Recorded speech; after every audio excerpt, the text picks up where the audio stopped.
Picture this. If you were to go back 20,000 years, humans were definitely not at the top of the food chain.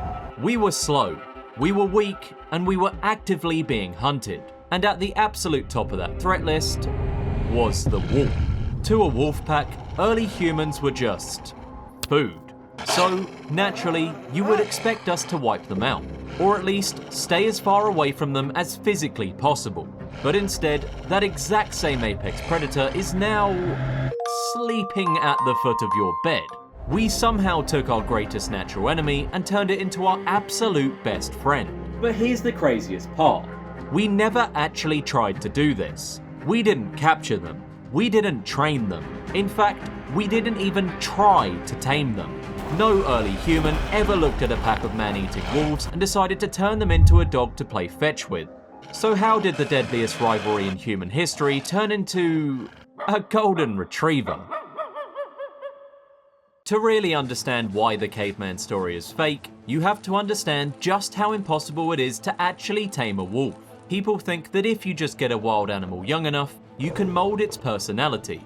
If you take a wolf from the moment it opens its eyes, bottle feed it, let it sleep on your bed, and give it all the love in the world, it should act like a dog, right?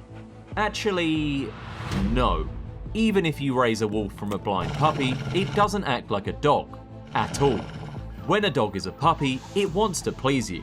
It looks at you for guidance. If a dog gets a toy stuck under the couch, it will try to reach it, fail, and then immediately turn around and look at you. It's asking for help. A wolf will never do that. If a wolf gets a toy stuck under the couch, it doesn't care that you're in the room. It's not going to ask for your help. It's simply going to destroy the couch until it gets the toy. Rip to your security deposit. Wolves are fiercely independent. They're hardwired to solve their own problems, protect their own food, and challenge authority. You can train a wolf to tolerate you, but you can never train the wild instincts out of it. It will still destroy your house. It will still try to hunt your neighbor's pets. It will never actually be domesticated. So, if a wolf physically refuses to be a pet, and training them from birth doesn't work, how did we get from a wild apex predator to an animal that wears sweaters and gets nervous during thunderstorms? The answer to how dogs were created doesn't actually start with humans doing anything at all. It starts with us just being messy. As ancient humans started to settle down and build permanent camps, we created something that the natural world had never really seen before: garbage dumps. We threw out piles of animal bones, rotting meats, and scraps right on the edge of our camps. And to a starving wolf in the middle of winter, a giant pile of free food is, well, it's a pretty big deal. But there was a catch. To get the free food, the wolves had to get close to the humans. And wolves are naturally terrified of humans. Most of the wolves in the area took one look at the humans, got scared, and ran away. They stayed in the woods, hunted for themselves, and a lot of them probably starved. But a select few wolves were just slightly less terrified. These specific wolves were just brave enough, or maybe just hungry enough, to creep into the camp at night, grab a bone, and run away. And because they got the extra calories from our trash, they survived the winter. They had babies, and those babies grew up around the smell of humans, so they were even less afraid. This went on for generations. The aggressive wolves stayed away. The fearful wolves stayed away. Only the calmest, least aggressive wolves got the free food. The wolves were literally selecting themselves. Forget survival of the fittest. This was survival of the friendliest. But just eating our leftovers shouldn't physically mutate your entire species. Unless it actually does. As those trash-eating scavengers kept breeding with each other, getting friendlier and friendlier over thousands of years, something completely bizarre happened. Their bodies started to glitch out. These proto-dogs were actually physically mutating. Their ears, which used to stand straight up to listen to prey, started to flop over. Their tails, which used to hang straight down, started to curl up over their backs. Their snouts got shorter. Their teeth got smaller.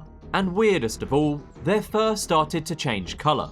Instead of the solid grey and brown camouflage of a wild wolf, they started developing random white patches and spots. They started to look ridiculous. And here is the craziest part. We didn't selectively breed them to look cute. And not just, oh, we weren't paying close attention.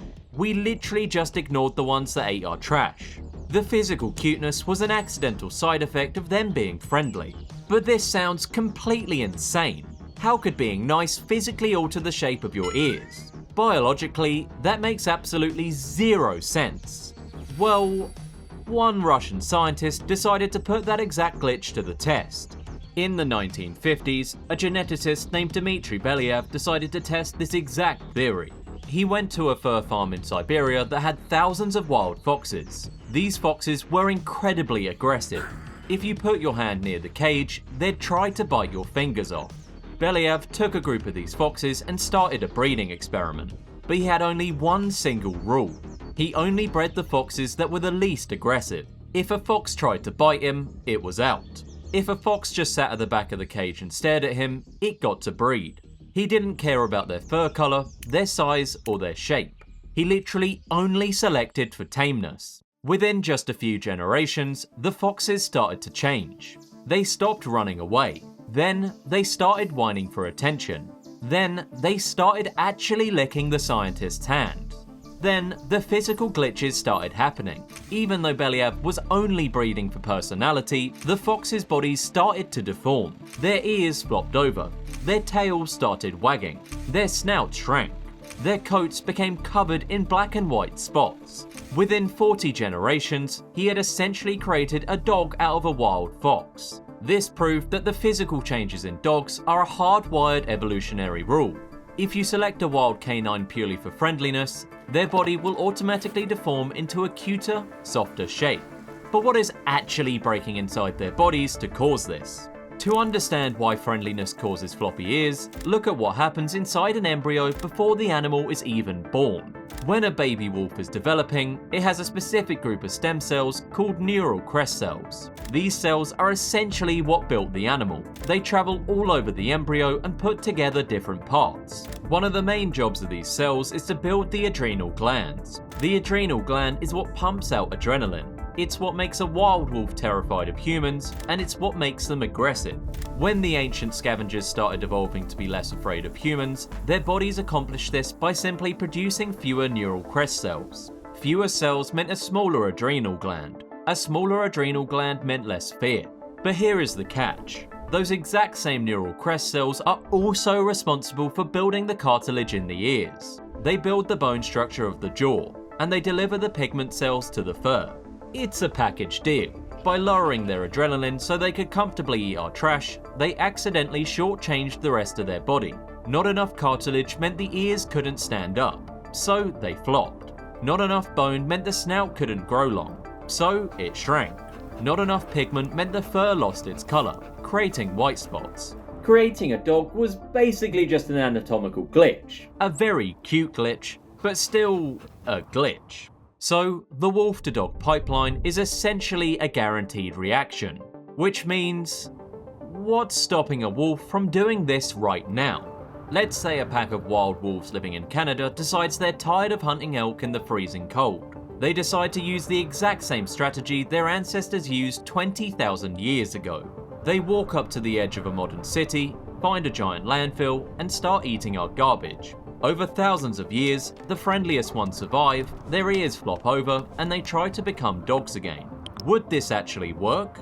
No, it would fail immediately. First of all, modern humans are way too dangerous. If a pack of wolves starts hanging around a city dump today, we don't just ignore them. We call animal control, or we shoot them. We don't tolerate apex predators hanging around our neighborhoods. The ancient humans only tolerated them because we didn't have guns, and the wolves were just staying on the dark edges of the campfire. But the second, and much bigger reason this wouldn't work, is because the job is already taken. The ecological niche of human's best friend is completely full. There are over 1 billion dogs on the planet right now. If a wolf wants to come into our camp and eat our scraps, it has to compete with the golden retriever that's already sleeping on our couch. And the wolf is going to lose that competition every single time. The evolution of the dog was just a massive accident. The timing had to be perfect. But since they came from wolves, people tend to make a really dangerous assumption. Because we know that dogs came from wolves, people see videos online and try to treat them like big huskies, and not even, "Oh, I'll toss it some food from a distance." people are actively trying to hug these things. But dogs evolved from an ancient lineage of wolves that went completely extinct thousands of years ago. Modern wolves are basically the dog's distant cousins. And modern wolves spent the last 20,000 years evolving to be genuinely deadly. They were busy taking down 2,000-pound bison. A wolf doesn't want you to pet it. It doesn't want a treat.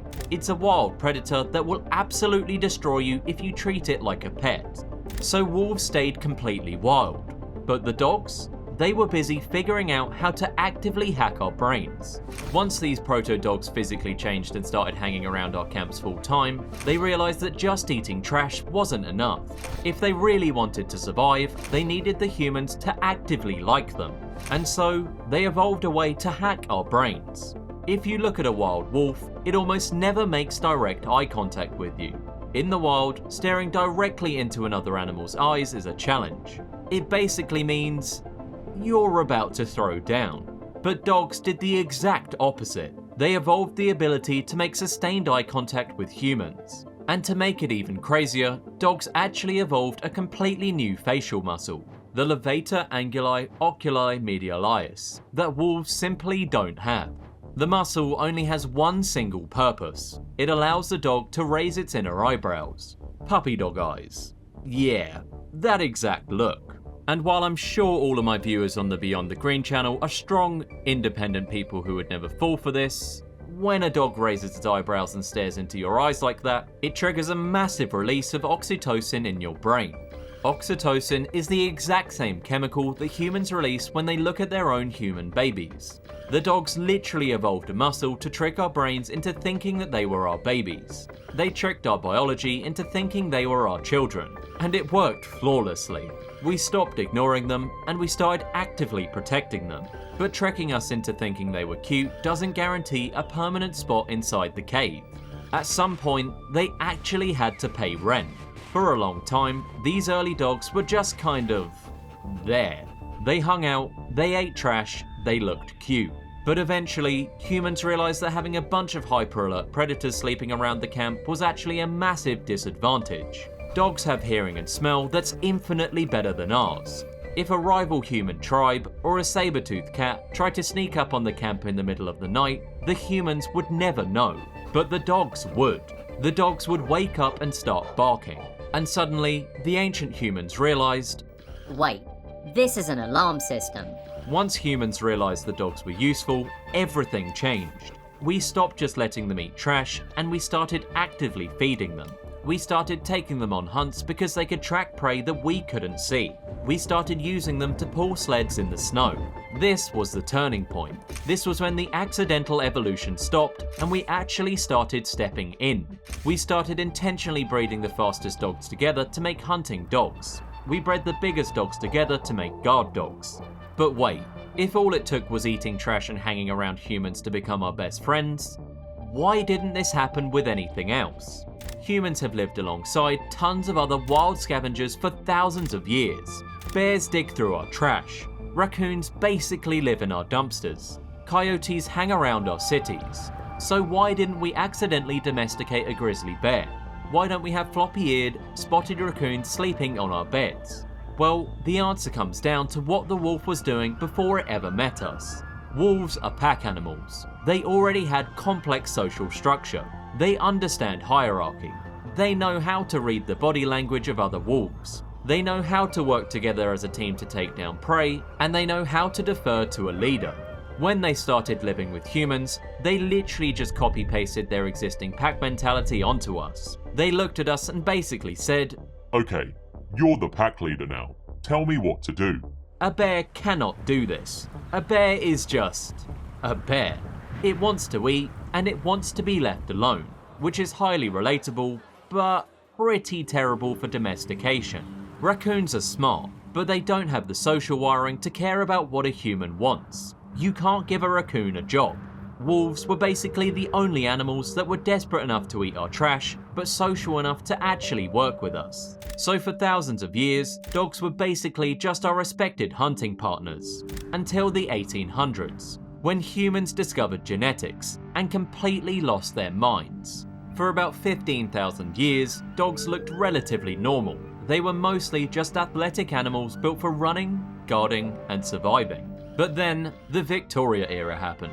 In the 1800s, wealthy humans in Europe started to really understand the basics of selective breeding. They decided to start breeding dogs purely for aesthetics, just to see what crazy shapes they could make.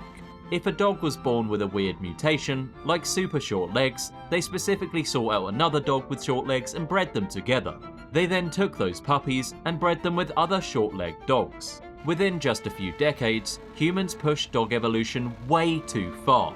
We took an animal that used to be a wolf and we stretched its spine out, shrank its legs to 2 inches, and created the dachshund. We turned an apex predator into a literal hot dog. We found dogs with smushed faces, bred them together until their skulls looked like whatever this is, and created the pug. We made dogs the size of horses and dogs the size of rats. We created massive amounts of loose skin, giant ears that drag on the floor, and coats of fur so thick the dogs can't even see. In a blink of evolutionary time, we exploded the dog into hundreds of bizarre shapes that would never, ever survive in the wild. But when you start playing God with genetics just to make a living cartoon character, the animals are the ones who pay the price. The dark side of this intentional breeding is that we actually kind of broke them. When nature was in charge of the accidental dog, it produced an incredibly resilient survivor. But when humans took the wheel, we prioritized looks over health. Because we bred these extreme shapes using a very small pool of dogs, their DNA became a complete mess. And that means modern purebred dogs suffer from severe physical issues. Pugs and English bulldogs have snouts so incredibly short that their airways are physically crushed. They literally cannot breathe properly. That cute snorting sound they make? Yeah, that's them actively struggling to get oxygen, which is significantly less cute. German Shepherds were bred to have a sloped back because it looked cool in dog shows, which means all of them now suffer from severe hip dysplasia. Great Danes are so massive that their hearts physically struggle to pump blood through their bodies, meaning they usually only live for about 7 years. We took a perfectly healthy survivor and we intentionally deformed it just because we liked the way it looked on a leash. So what happens if we just stop? What if we take all these crazy purebreeds, release them into the wild, and let nature take over again? If you want to know what a dog is actually supposed to look like, you just have to look at what happens when humans completely remove themselves from the equation.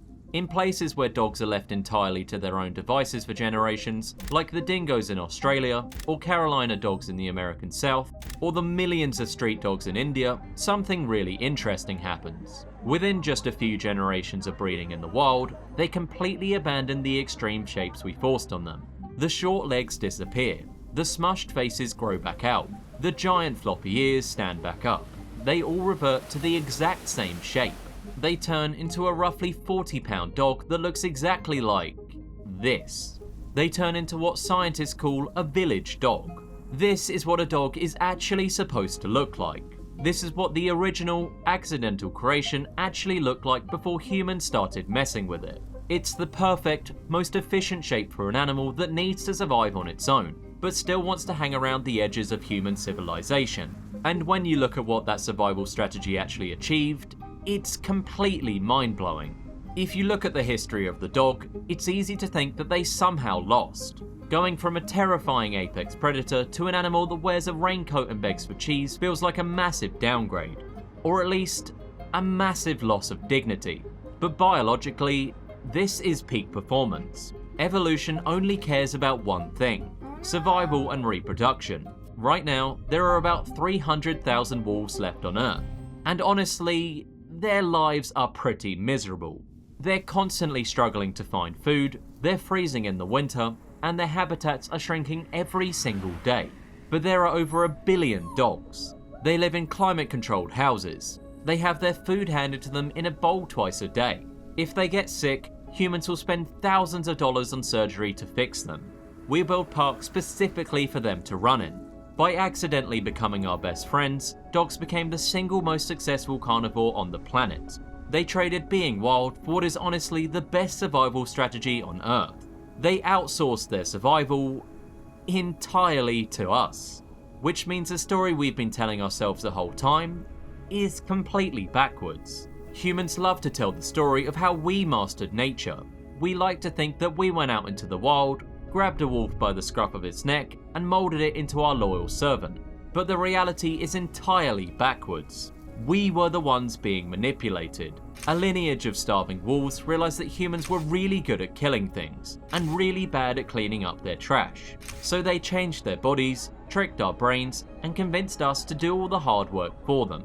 They manipulated us into feeding them, sheltering them, and protecting them, to the point where humans will now happily pick up their poop in a little plastic bag. And we do it all with a smile. So the next time you look at your dog sleeping on the couch, just remember, you're looking at a wild predator that successfully domesticated you. But anyways, thank you guys for watching, and I hope you enjoyed this one. If you have any suggestions for what animal or topic I should cover next, definitely let me know down in the comments. And if you want to see another video like this one, check it out right here.